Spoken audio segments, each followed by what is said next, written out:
আসসালামু আলাইকুম ওয়া রাহমাতুল্লাহ। ইন্নাল হামদালিল্লাহ ওয়াস সালাতু ওয়াস সালামু আলা রাসূলিল্লাহ আম্মা বা'দ। সম্মানিত সাংবাদিক বন্ধুগণ,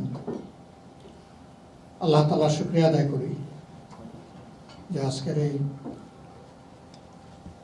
বাদাল মাগরিবের আয়োজনে আল্লাহ তাআলা আমাকে আপনাদের সাথে শামিল হওয়ার তৌফিক এনায়েত করেছেন। আলহামদুলিল্লাহ।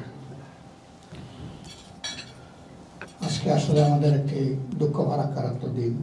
আপনারা জানেন, গত জুমার নামাজ পড়ে গত জুলাই বিপ্লবের অন্যতম একজন প্রধান অ্যাক্টিভিস্ট শরীফ ওসমান হাদি, সে যাচ্ছিল তার একটা গন্তব্যের দিকে। রিকশায় চড়ে সঙ্গে তার সহোদর ভাই ছিলেন। এই সময় দুইজন আততায়ী এসে মোটরসাইকেল থেকে তাকে গুলি করে এবং সে গুলিবিদ্ধ হয়ে সাথে সাথেই মাটিতে লুটাইয়া পড়ে। ঢাকা মেডিকেল কলেজে নেওয়া হয়। জরুরি ভিত্তিতে তার ব্রেইনে অস্ত্রোপচারও করা হয়। গুলিটা বের করা সম্ভব হয়নি। এরপরে বেটার চিকিৎসার জন্য তাকে রাজধানীর এভার কেয়ার হসপিটালে নেওয়া হয়েছিল। সেখান থেকেও তার স্বাস্থ্যের দ্রুত অবনতি হওয়ার কারণে দেশের বাইরে সিঙ্গাপুরে নিয়ে যাওয়া হয়। আজকে সিঙ্গাপুরে দ্বিতীয় অপারেশনের পরে তার আর রিকভারি হয়নি এবং চিকিৎসকরা তাকে মৃত ঘোষণা করেছেন। ইন্না লিল্লাহি ওয়া ইন্না ইলাইহি রাজিউন।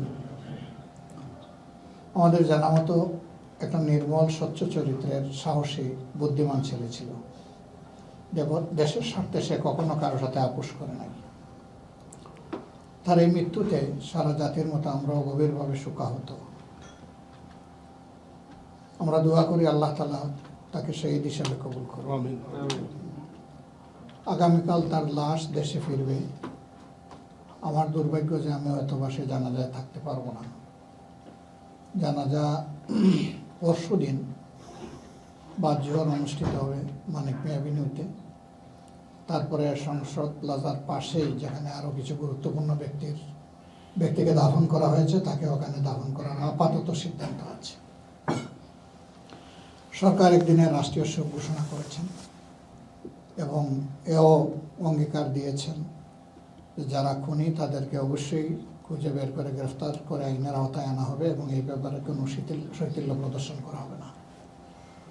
আমরা সরকারের কাছে বাড়তি আরেকটি কথা অবশ্যই বলব এবং খুবই সংগত, এটি হচ্ছে জুলাই বিপ্লবীদের জন্য সরকার যেন পর্যাপ্ত নিরাপত্তা ব্যবস্থা গ্রহণ করে। আর একটা সন্তানকে আমরা এইভাবে হারাতে চাই না। দোয়া করি আল্লাহ তাআলা তার শোক সন্তপ্ত পরিবারকে এই কষ্ট সহ্য করার জন্য তৌফিক এনায়েত করেন। এর পাশাপাশি তার প্রিয়জন, আপনজন, সহকর্মী যারা এই শোকাবদ্ধ হয়েছেন, আল্লাহ তাদের সকলকে সবরে জামিল আতা করুন। আজকের এই সন্ধ্যায় প্রথমে আমি আপনাদেরকে ধন্যবাদ জ্ঞাপন করছি যে আপনাদের একটি